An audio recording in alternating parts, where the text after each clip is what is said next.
Neni 31 i Kushtetutës së Republikës së Kosovës. Gjykata kushtetuese deri tani ka trajtuar mbi 1422 kërkesa, përmes të cilave është pretenduar shkelja e të drejtës për gjykim të drejtë dhe të paanshëm nga ana e autoriteteve publike. Një rast me rëndësi në praktikën gjyqësore të gjykatës është rasti KI 06-21, ku parashtruesi i kërkesës pretendoi të zgjatjen e procedurave gjyqësore për kitazi me padinë e parashtruar në vitin 2004 lidhur me një kontest pronësor ndërmjet tij dhe Kuvendit Komunal të Prizrenit.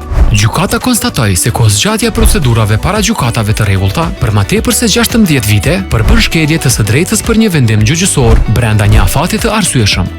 Rast tjetër me rëndësi është edhe KI 210-23, ku parashtruesi i kërkesës pretendoi se gjykata komerciale gabimisht llogariti afatin e paraqitjes së ankesës së tij në procedurë përmbarimore. Gjykata gjeti se ankesa ishte dorëzuar në postë brenda afatit ligjor dhe se interpretimi formal i dispozitave procedurale i kufizoi parashtruesit të kërkesës qasje në gjykatë.